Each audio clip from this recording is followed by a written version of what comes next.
Hello and welcome to tonight's LOL Esports Roundup, where we cover a bit of news as well as the LPL and LEC games that took place today and preview the LPL series that will take place tomorrow.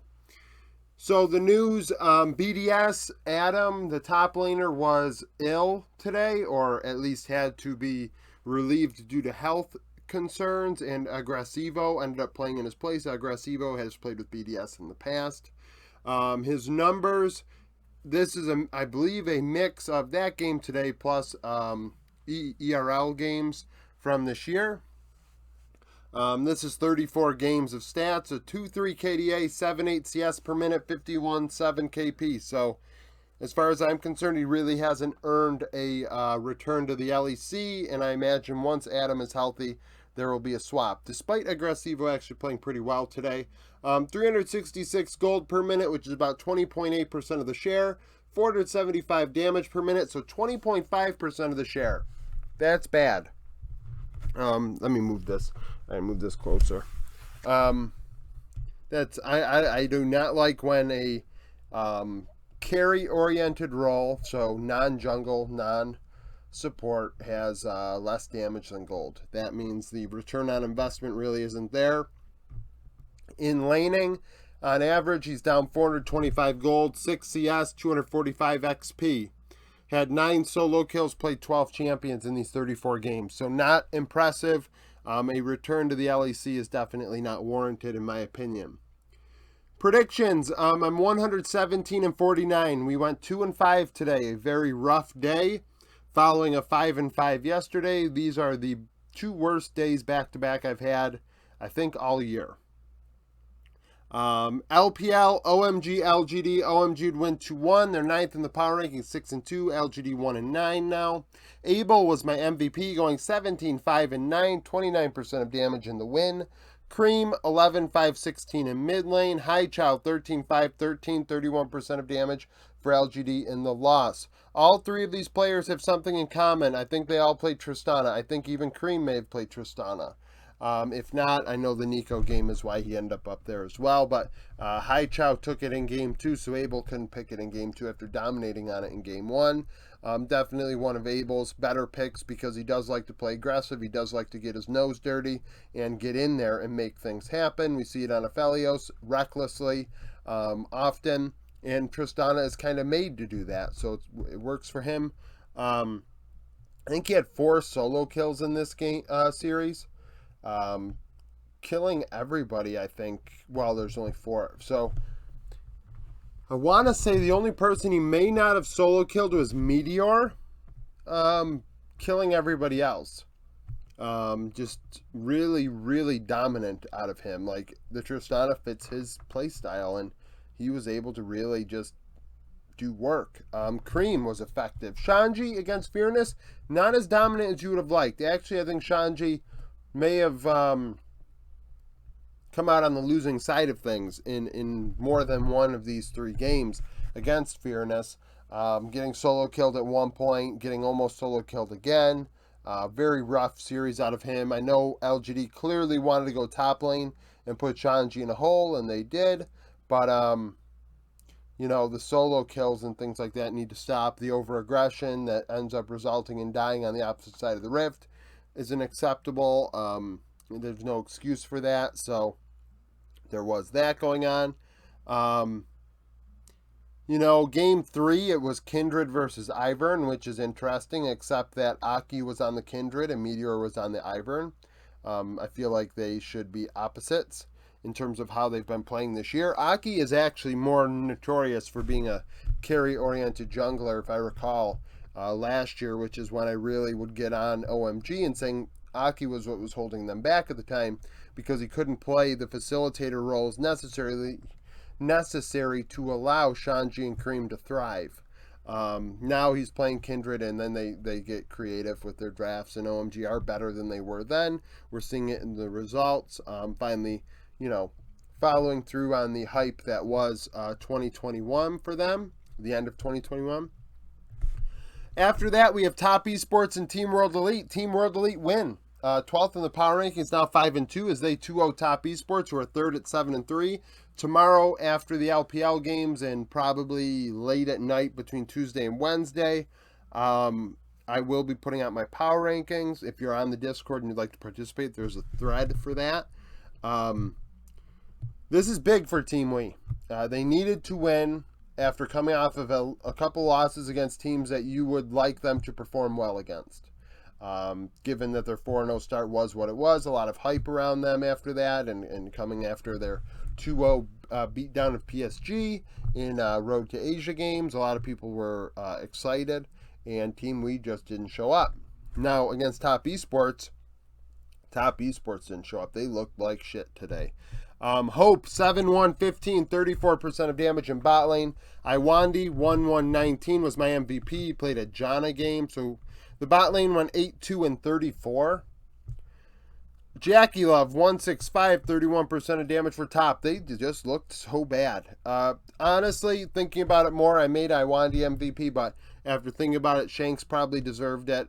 His Azir in both games I thought was excellent. Shanks showing why I had him as my 5th best mid laner in the world going into the split. I think when he has the resources, he can be quite powerful. Hope and Iwandi, though, obviously doing well into Jackie Love Mark. A lot of people upset about the Asia Games roster for China that was announced yesterday. But the rumors are that roster was actually formed before summer started. So a lot of people looking back at the last month or so and thinking that matters.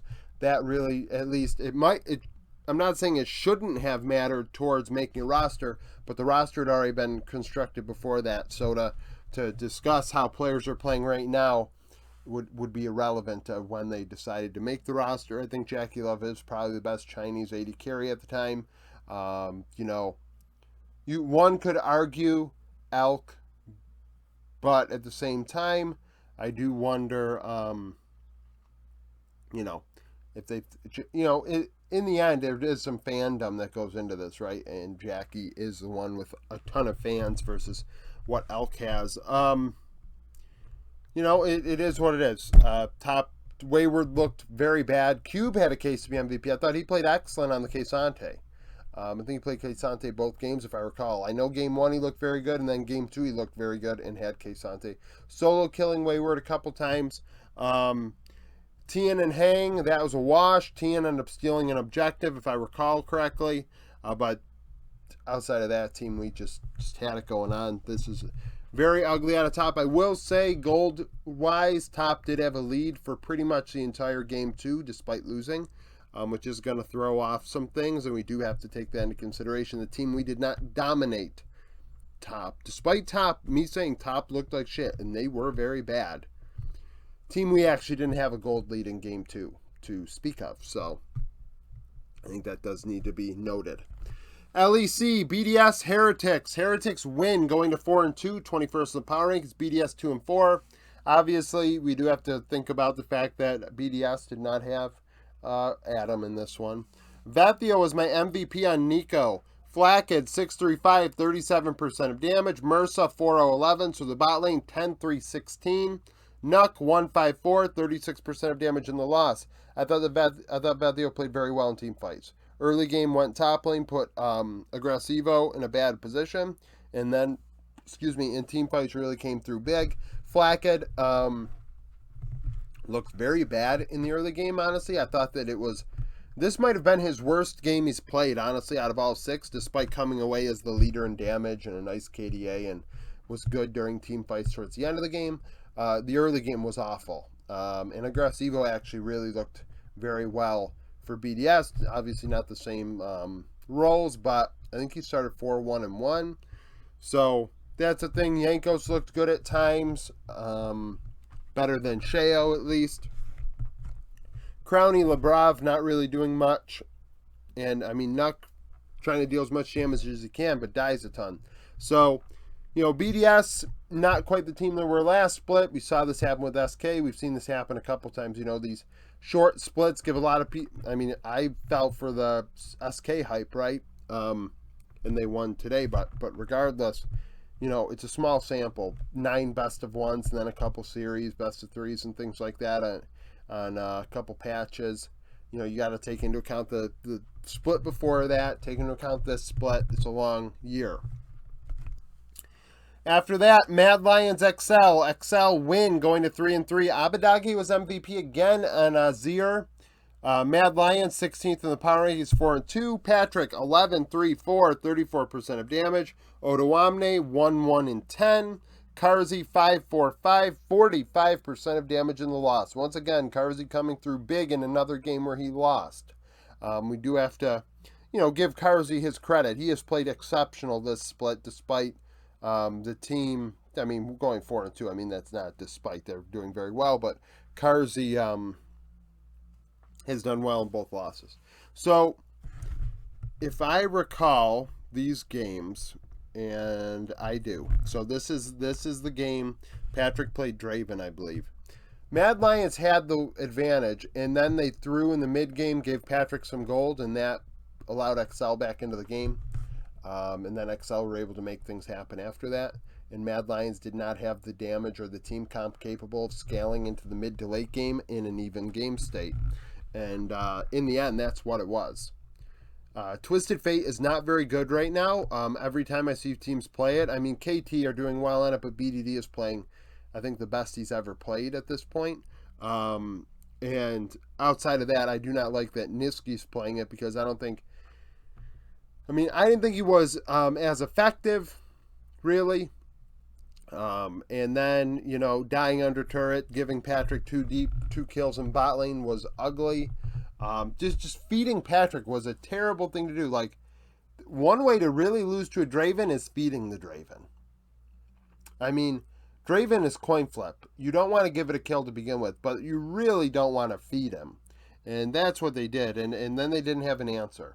Karzi even stole a Baron, if I recall, or a Drake. I think he stole a Drake to prevent soul point. But besides that, all that did was extend the game. I thought Elyoya did better than Peach. I thought Chasey did not look good today.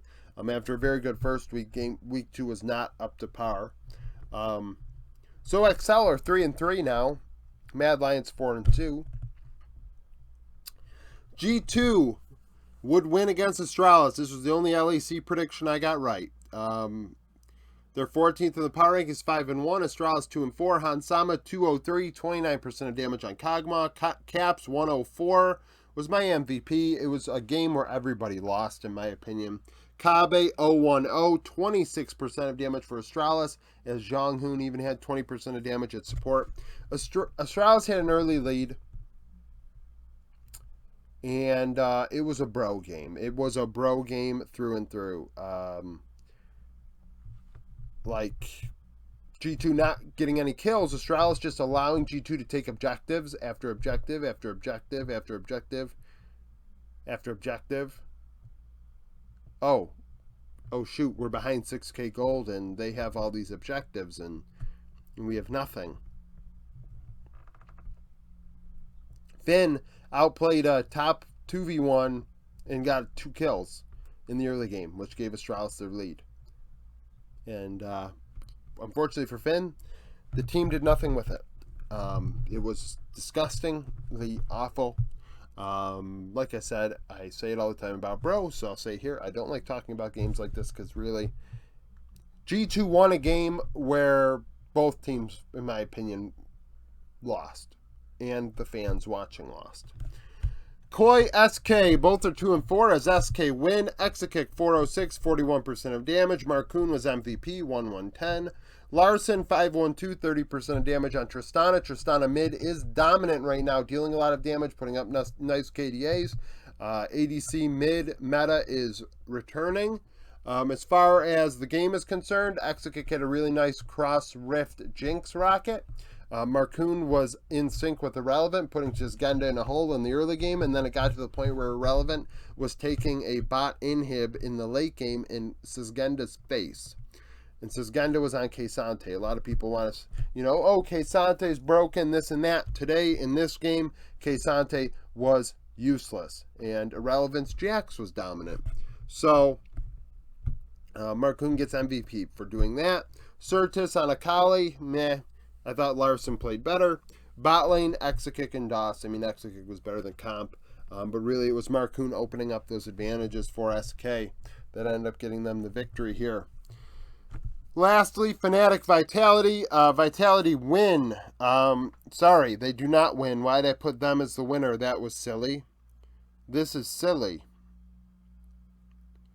Oh, no. Well, Shucks. Let me correct myself here. Fnatic are 5-1. Vitality 1-5. Fnatic 22nd in the power rankings. Vitality 23rd. Razork is still the MVP on the Amumu. Noah 506, 30% of damage. Trimby 3015. The bot lane one 8021. Excuse me, how's Comp doing? Oh, that's right. Those haters are those people that said all those things about Trimby not being the reason why Comp had a success have went silent. Perks 222, 34% of damage. Mid on Varus. Frankly, Perks is playing more AD carry than Upset lately. And you could say to yourself, but it's been one game. Upset is playing KDA King over there and getting some CS, not dealing any damage time and time again. This is not good. Vitality are struggling. Bo died like 8 times today on the Maokai. People say it's because of the Maokai. No, you died 8 times. Now, when the rest of your team isn't doing anything, people say, oh, well, he's just trying to make things happen. Okay, well, the rest of your team isn't following suit. So, running in there 1v5 saying, I'm going in, guys. I see the angle. I mean, you guys are 1-5. Clearly, nobody sees the angle. So now you have to change what angles you look for. Sorry, that's how that works. If they can't see them, you have to show them. And if they still can't see them, then you have to change the way you play. That's the way it is. But Razork was very good on the Mumu. Great ultis, great Qs, doing his thing. As far as the bot lane, obviously, they played excellent. Noah has like a 79 KDA so far.